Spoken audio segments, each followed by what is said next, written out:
الله أكبر.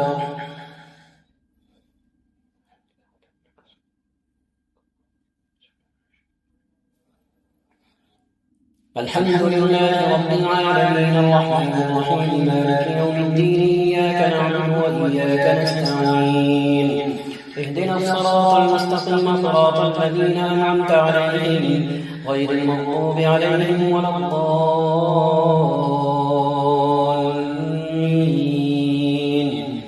آمين. تلك الرسل فضلنا بعضهم على بعض منهم من كلم الله ورفع بعضهم درجات وآتينا عيسى ابن مريم البينات وأيدناه بروح القدس ولو شاء الله ما اقتتل الذين من بعدهم من بعد ما جاءتهم البينات ولكن اختلفوا فمنهم من آمن ومنهم من كفر ولو شاء الله ما اقتتلوا ولكن الله يفعل ما يريد. يا أيها الذين آمنوا أنفقوا مما رزقناكم من قبل أن يأتي يوم لا بيع فيه ولا خلة ولا شفاعة والكافرون هم الظالمون. الله لا إله إلا هو الحي القيوم لا تأخذه سنة ولا نوم له ما في السماوات وما في الأرض من ذا الذي يشفع عنده إلا بإذنه يعلم ما بين أيديهم وما خلفهم ولا يحيطون بشيء من علمه إلا بما شاء وسع كرسيه السماوات والأرض ولا يئوده حفظهما وهو العلي العظيم. لا إكراه في الدين قد تبين الرشد من الغي فمن يكفر بالطاغوت ويؤمن بالله فقد استمسك بالعروة الوثقى لا انفصام لها والله سميع عليم. الله ولي الذين آمنوا يخرجهم من الظلمات إلى النور والذين كفروا أولياءهم الطاغوت يخرجونهم من النور إلى الظلمات أولئك أصحاب النار هم فيها خالدون. ألم تر إلى الذي حاج إبراهيم في ربه أن آتاه الله الملك إذ قال إبراهيم ربي الذي يحيي ويميت قال أنا أحيي وأميت قال إبراهيم فإن الله يأتي بالشمس من المشرق فأت بها من المغرب فبهت الذي كفر والله لا يهدي القوم الظالمين. أو كالذي مر على قرية وهي خاوية على عروشها قال أنى يحيي هذه الله بعد موتها فأماته الله 100 عام ثم بعثه قال كم لبثت قال لبثت يوما أو بعض يوم قال بل لبثت 100 عام فانظر إلى طعامك وشرابك لم يتسنه وانظر إلى حمارك ولنجعلك آية للناس وانظر إلى العظام كيف ننشزها ثم نكسوها لحما فلما تبين له قال أعلم أن الله على كل شيء قدير.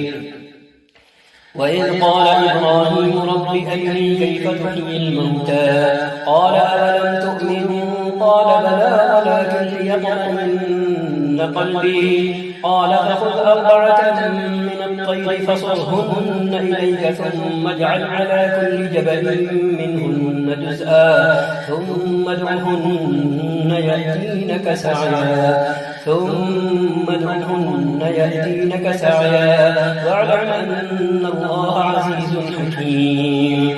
مثل الذين ينفقون أموالهم في سبيل الله كمثل حبة أنبتت 7 سنابل في كل سنبلة 100 حبة والله يضاعف لمن يشاء والله واسع عليم.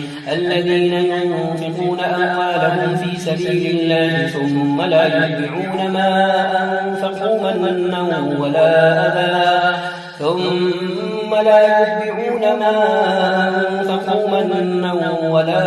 أذى لهم أجرهم عند ربهم ولا خوف عليهم ولا هم يحزنون.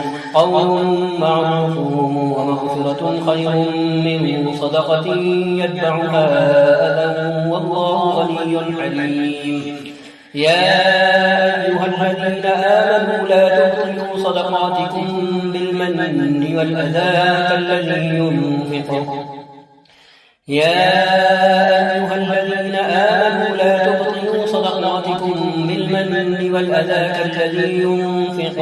كالذي ينفق ماله رئاء الناس ولا يؤمن بالله واليوم الآخر فمثله كمثل صفوان عليه تراب فأصابه وابل فتركه صلدا لا يقدرون على شيء مما كسبوا والله لا يهدي القوم الكافرين. ومثل الذين ينفقون أموالهم ابتغاء مرضات الله وتثبيتا من أنفسهم كمثل جنة بربوة أصابها وابل فآتت أكلها ضعفين فإن لم يصبها وابل فطل والله بما تعملون بصير. أيود أحدكم أن تكون له جنة من نخيل وأعناب تجري من تحتها الأنهار له فيها من كل الثمرات وأصابه الكبر وله ذرية ضعفاء فأصابها إعصار فيه نار فاحترقت كذلك يبين الله لكم الآيات لعلكم تتفكرون. يا أيها الذين آمنوا أنفقوا من طيبات ما كسبتم ومما أخرجنا لكم من الأرض ولا تيمموا الخبيث منه تنفقون ولستم بآخذيه إلا أن تغمضوا فيه واعلموا أن الله غني حميد. الشيطان يعدكم الفقر ويأمركم بالفحشاء والله يعدكم مغفرة منه وفضلا والله واسع عليم. والله يعدكم مغفرة منه وفضلا والله واسع عليم. يؤتي الحكمة من يشاء ومن يؤت الحكمة فقد أوتي خيرا كثيرا وما يذكر إلا أولو الألباب. وما أنفقتم من نفقة أو نذرتم من نذر فإن الله يعلمه وما للظالمين من أنصار. إن تبدوا الصدقات فنعما هي وإن تخفوها وتؤتوها الفقراء فهو خير لكم ويكفر عنكم من سيئاتكم والله بما تعملون خبير. ليس عليك هداهم ولكن الله يهدي من يشاء وما تنفقوا من خير فلأنفسكم وما تنفقون إلا ابتغاء وجه الله وما تنفقوا من خير يوفى إليكم وأنتم لا تظلمون. للفقراء الذين أحصروا في سبيل الله لا يستطيعون ضربا في الأرض يحسبهم الجاهل أغنياء من التعفف تعرفهم بسيماهم بسيماهم لا يسألون الناس إلحافا تعرفهم بسيماهم لا يسألون الناس إلحافا وما تنفقوا من خير فإن الله به عليم الذين ينفقون أموالهم بالليل والنهار سرا وعلانية فلهم أجرهم عند ربهم ولا خوف عليهم ولا هم يحزنون الذين يأكلون الربا لا يقومون إلا كما يقوم الذي يتخبطه الشيطان من المس ذلك بأنهم قالوا إنما البيع مثل الربا وأحل الله البيع وحرم الربا فمن جاءه موعظة من ربه فانتهى فله ما سلف وأمره إلى الله ومن عاد فأولئك أصحاب النار هم فيها خالدون يمحق الله الربا ويربي الصدقات والله لا يحب كل كفار أثيم إن الذين آمنوا وعملوا الصالحات وأقاموا الصلاة وآتوا الزكاة لهم أجرهم عند ربهم ولا خوف عليهم ولا هم يحزنون يا أيها الذين آمنوا اتقوا الله وذروا ما بقي من الربا إن كنتم مؤمنين فإن لم تفعلوا فأذنوا بحق من الله ورسوله وإن تبتم فلكم رؤوس أموالكم لا تظلمون ولا تظلمون وإن كان ذو عسرة فنظرة إلى ميسرة وأن تصدقوا خير لكم إن كنتم تعلمون واتقوا يوما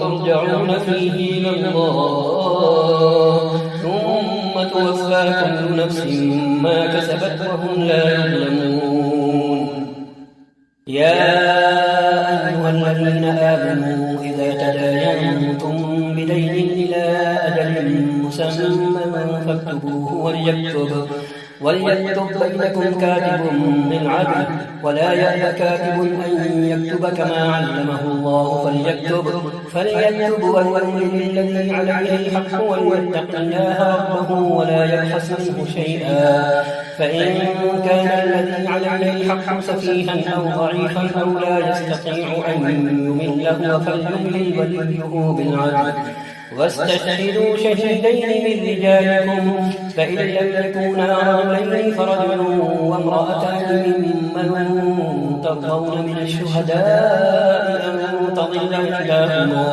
أن تضل إحداهما فتذكر إحداهما الأخرى ولا يأبى الشهداء إذا ما دعوا ولا تسأموا أن تكتبوه صغيرا أو كبيرا إلى أجله ذلكم أقسط عند الله وأقوم للشهادة وأدنى ألا ترتابوا إلا أن تكون تجارة حاضرة تديرونها بينكم فليس عليكم جناح ألا تكتبوها وأشهدوا إذا تبايعتم ولا يضار كاتب ولا شهيد وإن تفعلوا فإنه فسوق بكم واتقوا الله ويعلمكم الله والله بكل شيء عليم وإن كنتم على سفر ولم تجدوا كاتبا فرهان مقبوضة فإن أمن بعضكم بعضا فليؤدي الذي اؤتمن أمانته وليتق الله ربه ولا تكتموا الشهادة ومن يكتمها فإنه آثم قلبه والله بما تعملون عليم لله ما في السماوات وما في الأرض وإن تبدوا ما في أنفسكم أو تخفوه يحاسبكم به الله فيغفر لمن يشاء ويعذب من يشاء قدير. آمن الرسول بما أنزل إليه من ربه والمؤمنون كل آمن بالله وملائكته وكتبه ورسله لا نفرق بين أحد من رسله وقالوا سمعنا وأطعنا غفرانك ربنا وإليك المصير.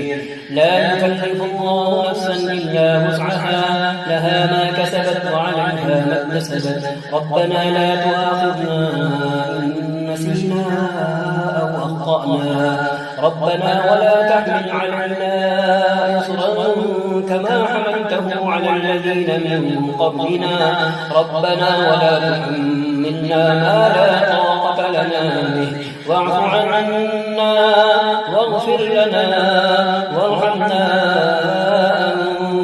أنت مولانا فانصرنا على القوم الكافرين. ألف لام ميم. الله لا إله إلا هو الحي القيوم نزل عليك الكتاب بالحق مصدقا لما بين يديه وأنزل التوراة والإنجيل من قبل هدى للناس وأنزل الفرقان إن الذين كفروا بآيات الله لهم عذاب شديد والله عزيز ذو انتقام. إن الله لا يخفى عليه شيء في الأرض ولا في السماء هو الذي يصوركم في الأرحام كيف يشاء لا إله إلا هو العزيز الحكيم. هو الذي أنزل عليك الكتاب منه آيات محكمات هن أم الكتاب وأخر متشابهات فأما الذين في قلوبهم زيغ فيتبعون ما تشابه منه ابتغاء الفتنة وابتغاء تأويله وما يعلم تأويله إلا الله والراسخون في العلم يقولون آمنا به كل من عند ربنا وما يذكر إلا أولو الألباب. ربنا لا تزغ قلوبنا بعد إذ هديتنا وهب لنا من لدنك رحمة إنك أنت الوهاب.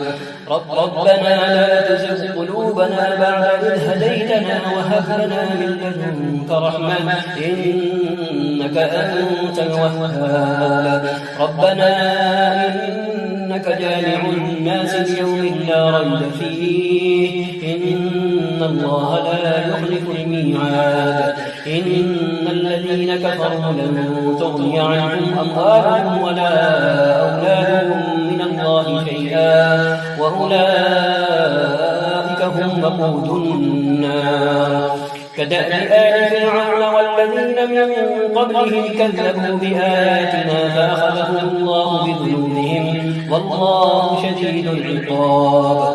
قل للذين كفروا ستغلبون وتحشرون إلى جهنم وبئس المهاد. قد كان لكم آية في فئتين التقتا فئة تقاتل في سبيل الله وأخرى كافرة يرونهم مثليهم رأي العين والله يؤيد بنصره من يشاء إن في ذلك لعبرة لأولي الأبصار. زين للناس حب الشهوات من النساء والبنين والقناطير المقنطرة من الذهب والفضة والخيل المسومة والأنعام والحرث ذلك متاع الحياة الدنيا والله عنده حسن المآب.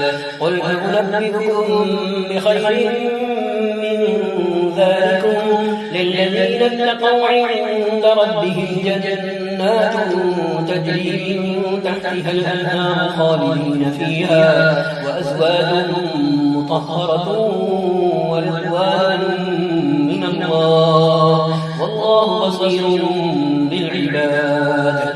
الذين يقولون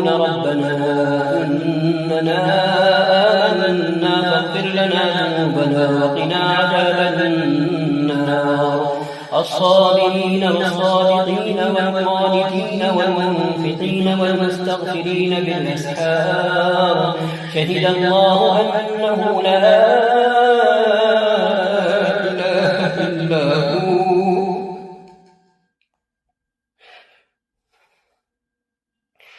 شهد الله أنه لا إله إلا هو والملائكة وأولو العلم قائما بالقسط لا إله إلا هو العزيز الحكيم لا إله إلا هو العزيز الحكيم إن الدين عند الله الإسلام وما اختلف الذين أوتوا الكتاب إلا من بعد ما جاءهم العلم بغيا بينهم ومن يكفر بآيات الله فإن الله سريع الحساب فإن حاجوك فقل أسلمت وجهي لله ومن اتبعني وقل للذين أوتوا الكتاب والأميين أأسلمتم فإن أسلموا فقد اهتدوا وإن تولوا فإنما عليك البلاغ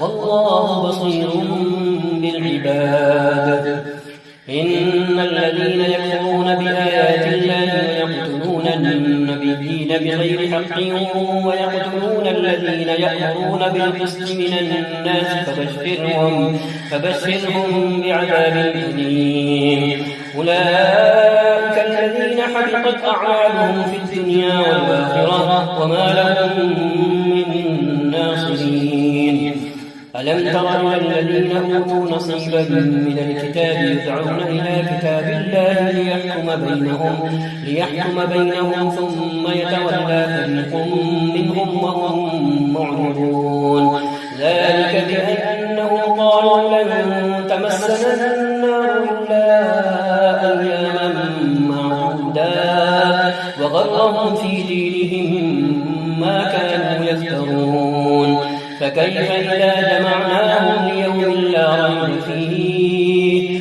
ووفيت كل نفس ما كسبت وهم لا يظلمون قل اللهم مالك الملك تؤتي الملك من تشاء وتنزع الملك ممن تشاء وتعز من تشاء وتذل من تشاء بيدك الخير إنك على كل شيء قدير تولد الليل في النهار وتولد النهار في الليل وتخرج الحي من الميت وتخرج الميت من الحي وترزق من تشاء بغير حساب لا يتخذ المؤمنون الكافرين أولياء من دون المؤمنين ومن يفعل ذلك فليس من الله في شيء إلا أن تتقوا منهم تقاه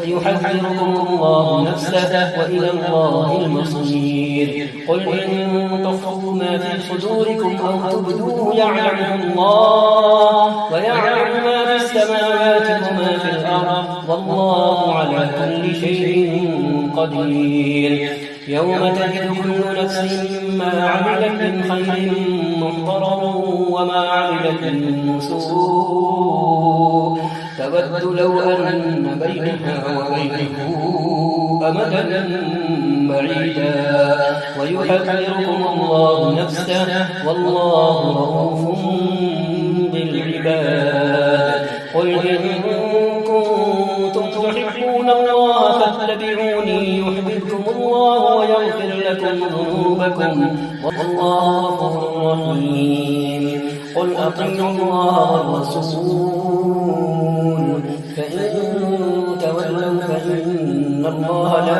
يحب الكافرين إن الله اصطفى آدم ونوحا وآل إبراهيم وآل عمران على العالمين ذرية من بعضها من بعض والله سميع عليم ذرية بعضها من بعض والله سميع عليم.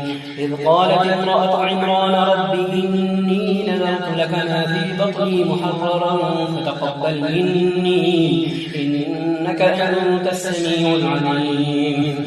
فلما وضعتها قالت رب إني وضعتها أنثى والله أعلم بما وضعت وليس الذكر كالأنثى وإني سميتها مريم وإني أعيذها بك وذريتها من الشيطان الرجيم. فتقبلها ربها بقبول حسن وأنبتها نباتا حسنا وكفلها زكريا. كلما دخل عليها زكريا المحراب وجد عندها رزقا قال يا مريم أنى لك هذا قالت هو من عند الله إن الله يرزق من يشاء بغير حساب. هنالك دعا زكريا ربه قال رب هب لي من لدنك ذرية طيبة إنك سميع الدعاء. هنالك دعا زكريا ربه قال رب هب لي من لدنك ذرية طيبة إنك سميع الدعاء. فنادته الملائكة وهو قائم يصلي في المحراب أن الله يبشرك بيحيى مصدقا بكلمة من الله وسيدا وحصورا ونبيا من الصالحين. قال رب أنى يكون لي غلام وقد بلغني الكبر وامرأتي عاقر قال كذلك الله يفعل ما يشاء. قال رب اجعل لي آية قال آيتك ألا تكلم الناس 3 أيام إلا رمزا واذكر ربك كثيرا وسبح بالعشي والإبكار. وإذ قالت الملائكة يا مريم إن الله اصطفاك وطهرك واصطفاك على نساء العالمين. وإذ قالت الملائكة يا مريم إن الله اصطفاك وطهرك واصطفاك على نساء العالمين. يا مريم اقنتي لربك واسجدي واركعي مع الراكعين.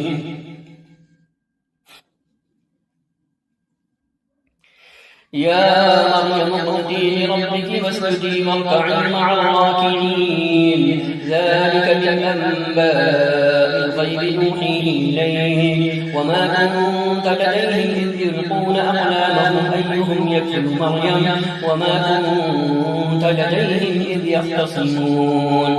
إذ قالت الملائكة يا مريم إن الله يبشرك بكلمة منه اسمه المسيح عيسى ابن مريم وجيها في الدنيا والآخرة ومن المقربين ويكلم الناس في المهد وكهلا ومن الصالحين.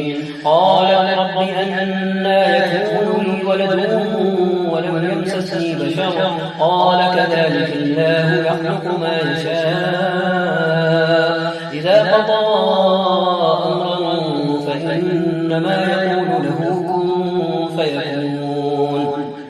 ويعلمه الكتاب والحكمة والتوراة والإنجيل ورسولا إلى بني إسرائيل أني قد جئتكم بآية من ربكم أني أخلق لكم من الطين كهيئة الطير فأنفخ فيه فيكون طيرا بإذن الله وأبرئ الأكمه والأبرص وأحيي الموتى بإذن الله وأنبئكم بما تأكلون وما تدخرون في بيوتكم إن في ذلك لآية لكم إن كنتم مؤمنين. ومصدقا لما بين يدي من التوراة ولأحل لكم بعض الذي حرم عليكم وجئتكم بآية من ربكم فاتقوا الله وأطيعون. إن الله ربي وربكم فاعبدوه هذا صراط مستقيم. فلما أحس عيسى منهم الكفر قال من أنصاري إلى الله قال الحواريون نحن أنصار الله آمنا بالله واشهد بأننا مسلمون. ربنا آمنا بما أنزلت واتبعنا الرسول فاكتبنا مع الشاهدين. ومكروا ومكر الله والله خير الماكرين. إذ قال الله يا عيسى إني متوفيك ورافعك إلي ومطهرك من الذين كفروا وجاعل الذين اتبعوك فوق الذين كفروا إلى يوم القيامة ثم إلي مرجعكم فأحكم بينكم فيما كنتم فيه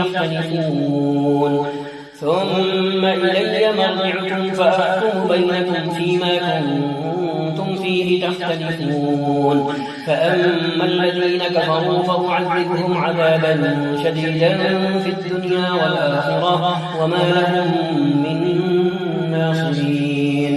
وأما الذين آمنوا وعملوا الصالحات فيوفيهم أجورهم والله لا يحب الظالمين.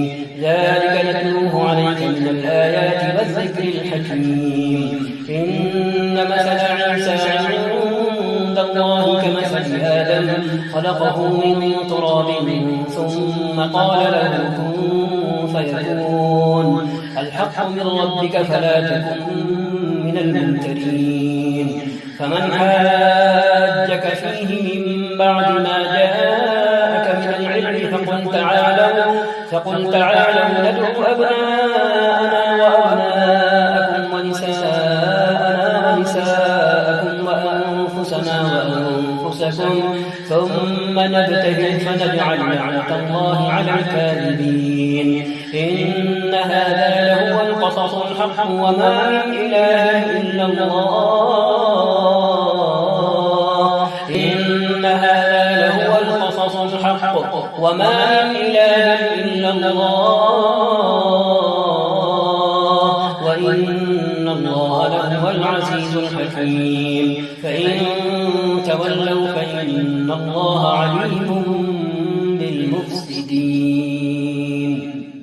قل يا أهل الكتاب تعالوا إلى كلمة سواء بيننا وبينكم ألا نعبد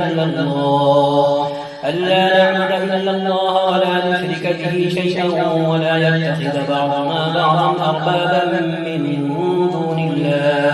فإن تولوا فقولوا اشهدوا بأننا مسلمون. يا أهل الكتاب لم تحاجون في إبراهيم وما أنزلت التوراة والإنجيل إلا من بعده أفلا تعقلون. ها أنتم هؤلاء حاججتم فيما لكم به علم فلم تحاجون فيما ليس لكم به علم والله يعلم وأنتم لا تعلمون. ما كان إبراهيم يهوديا ولا نصرانيا ولكن كان حنيفا مسلما وما كان من المشركين. إن أولى الناس بإبراهيم للذين اتبعوه وهذا النبي والذين آمنوا والله ولي المؤمنين. ود طائفة من أهل الكتاب لو يضلونكم وما يضلون إلا أنفسهم وما يشعرون. يا أهل الكتاب لم تكفرون بآيات الله وأنتم تشهدون. يا أهل الكتاب لم تلبسون الحق بالباطل وتكتمون الحق وأنتم تعلمون.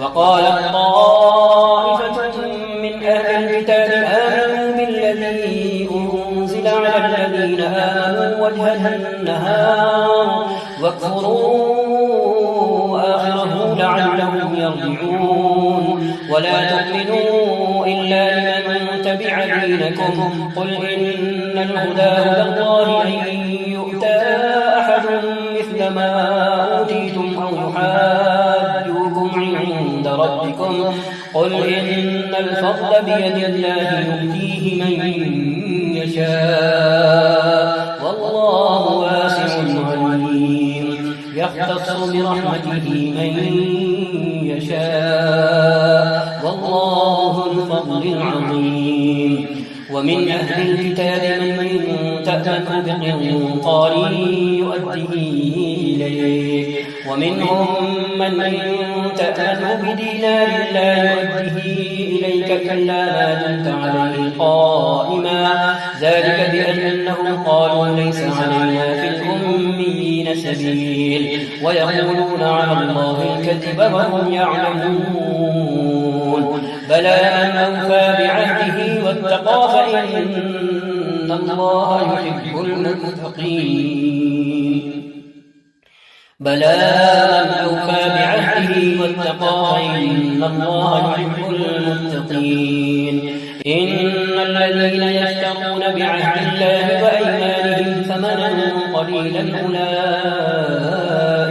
أولئك لا خلاق لهم في الآخرة ولا يكلمهم الله ولا ينظر إليهم يوم القيامة ولا يزكيهم ولهم عذاب أليم وإن منهم لفريقا يلقون ألسنتهم بالكتاب لتحسبوه من الكتاب وما هو من الكتاب ويقولون هو من عند الله وما هو من عند الله ويقولون على الله الكذب وهم يعلمون ويقولون هو من عند الله وما هو من عند الله ويقولون على الله الكذب وهم يعلمون ما كان لبشر أن يؤتيه الله الكتاب والحكم والنبوة ثم يقول للناس كونوا عبادا لي من دون الله ولكن كونوا ربانيين بما كنتم تعلمون الكتاب وبما كنتم تدرسون ولا يأمركم أن تتخذوا الملائكة والنبيين أربابا أيأمركم بالكفر بعد إذ أنتم مسلمون وإذ أخذ الله ميثاق النبيين لما آتيتكم من كتاب وحكمة ثم جاءكم رسول مصدق لما معكم لتؤمنن به ولتنصرنه قال أأقررتم وأخذتم على ذلكم إصري قالوا أقررنا قال فاشهدوا وأنا معكم من الشاهدين فمن تولى بعد ذلك فأولئك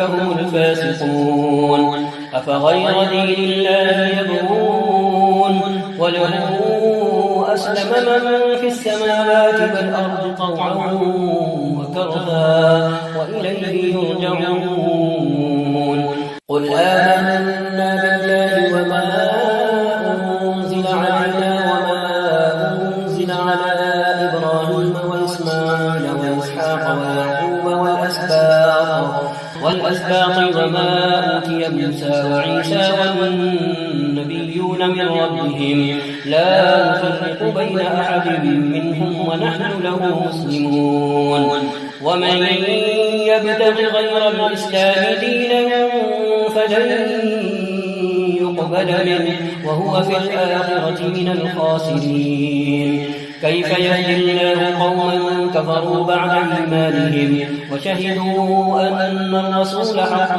وجاءهم البينات والله لا يهدي القوم الظالمين أولئك جزاؤهم أن عليهم لعنة الله والملائكة والناس أجمعين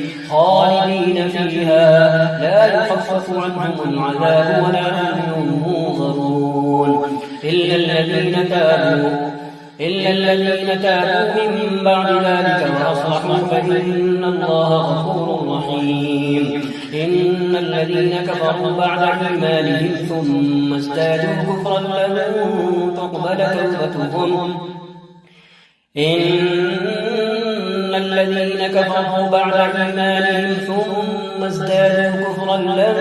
تقبل توبتهم وأولئك هم الضالون إن الذين كفروا وماتوا وهم كفار فلن يقبل من أحدهم ملء الأرض ذهبا ولو افتدى به أولئك لهم عذاب أليم وما لهم من ناصرين. الله أكبر.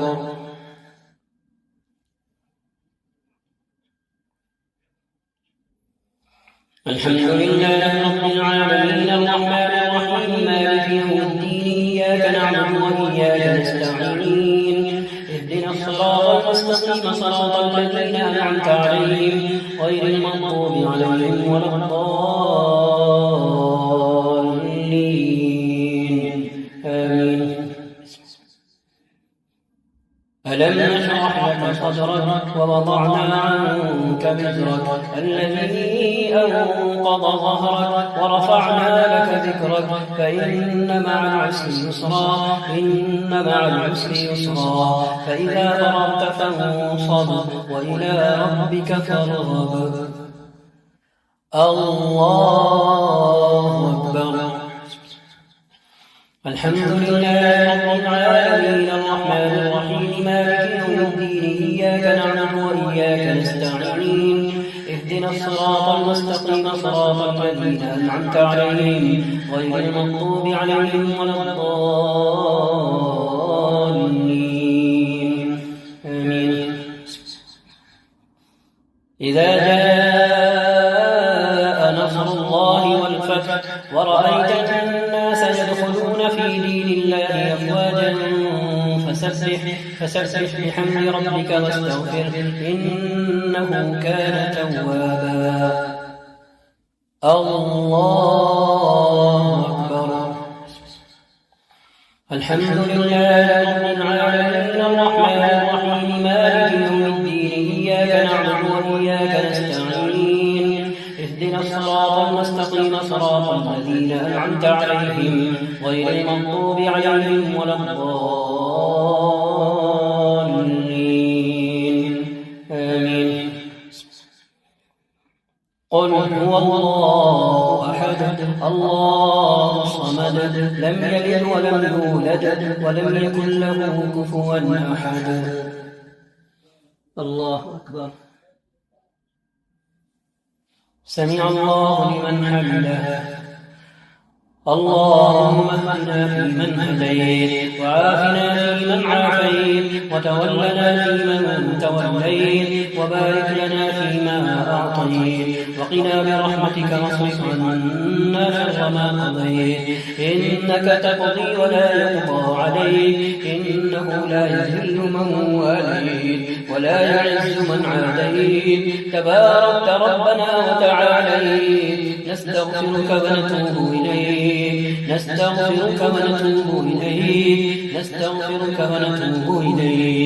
اللهم إنا نستعينك ونستغفرك ونؤمن بك ونتوكل عليك ونثني عليك الخير ونشكرك ولا نكفرك ونخلع ونترك من يفجرك اللهم إياك نعبد ولك نصلي ونسجد وإليك نسعى ونحفد ونرجو رحمتك ونخشى عذابك إن عذابك بالكفار ملحق اللهم اقسم لنا من خشيتك ما تحول به بيننا وبين معاصيك ومن طاعتك ما تبلغنا به جنتك ومن اليقين ما تهون به علينا مصائب رواتب الدنيا ومتعنا بأسماعنا وأبصارنا وقواتنا ما أحييتنا واجعلها الوارث منا واجعل ثأرنا على من ظلمنا واجعل ثأرنا على من ظلمنا واجعل ثأرنا على من ظلمنا وانصرنا على من عادانا وانصرنا على من عادانا ولا تجعل مصيبتنا في ديننا ولا تجعل مصيبتنا في ديننا ولا تجعل الدنيا أكبر همنا ولا مبلغ علمنا ولا تسلط علينا بذنوبنا من لا يخافك فينا ولا يرحمنا برحمتك يا أرحم الراحمين. اللهم إنا نسألك الهدى والتقى والعفاف والغنى. اللهم آت نفوسنا تقواها وزكها أنت خير من زكاها أنت وليها ومولاها. اللهم باعد بيننا وبين خطايانا كما باعدت بين المشرق والمغرب ونقنا من الذنوب والخطايا كما ينقى الثوب الأبيض من الدنس. اللهم اغفر لنا في ليلتنا هذه أجمعين. اللهم اغفر لنا في ليلتنا هذه أجمعين وهب المسيئين منا للمحسنين. اللهم اغفر لجميع موتى المسلمين الذين شهدوا لك بالوحدانية ولنبيك بالرسالة وماتوا على ذلك. اللهم اغفر لهم وارحمهم وعافهم واعف عنهم وأكرم نزلهم ووسع مدخلهم واغسلهم بالماء والثلج والبرد ونقهم من الذنوب والخطايا كما ينقى الثوب الأبيض من الدنس. اللهم ارحمنا إذا صرنا إلى ما صاروا إليه. اللهم ارحمنا إذا صرنا إلى ما صاروا إليه. ربنا اغفر لنا ولوالدينا وللمسلمين والمسلمات والمؤمنين والمؤمنات الأحياء منهم والأموات إنك سميع قريب مجيب الدعوات. اللهم اغفر لنا في ليلتنا هذه أجمعين. اللهم اغفر لنا في ليلتنا هذه أجمعين. اللهم اغفر لنا في ليلتنا هذه أجمعين. اللهم إنا نعوذ بك من جهل البلاء ودرك الشقاء وسوء القضاء وشماتة الأعداء. ربنا آتنا في الدنيا حسنة وفي الآخرة حسنة وقنا عذاب النار. اللهم إنا نسألك الفوز يوم القضاء وعيش السعداء ومنزل الشهداء ومرافقة الأنبياء والنصر على الأعداء. اللهم إنا نعوذ بك من الهم والحزن ونعوذ بك من العجز والكسل ونعوذ بك من البخل والجبن ونعوذ بك من غلبة الدين وقهر الرجال. يا حي يا قيوم برحمتك نستغيث أصلح لنا شأننا كله ولا تكلنا إلى أنفسنا طرفة عين. اللهم أصلح لنا ديننا الذي هو عصمة أمرنا وأصلح لنا دنيانا التي فيها معاشنا وأصلح لنا آخرتنا التي إليها معادنا واجعل الحياة زيادة لنا في كل خير واجعل الموت راحة لنا من كل شر.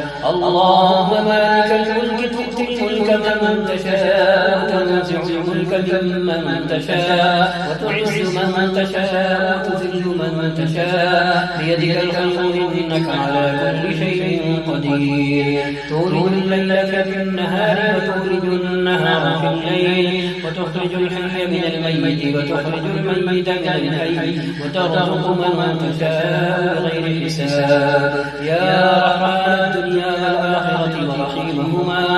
يا رحمن الدنيا والآخرة ورحيمهما. أغننا بفضلك عمن سواك. أغننا برحمتك وعافيتك وفضلك عمن سواك. ربنا تقبل منا إنك أنت السميع العليم وتب علينا إنك أنت التواب الرحيم. اللهم إنا نسألك من خير ما سألك منه نبيك محمد صلى الله عليه وسلم، ونعوذ بك من شر ما استعاذك منه نبيك محمد صلى الله عليه وسلم. ربنا آتنا في الدنيا حسنة وفي الآخرة حسنة وقنا عذاب النار. ربنا تقبل منا إنك أنت السميع العليم وتب علينا إنك أنت التواب الرحيم. وصل اللهم وسلم على سيدنا ونبينا محمد وعلى آله وصحبه وسلم تسليما كثيرا كثيرا.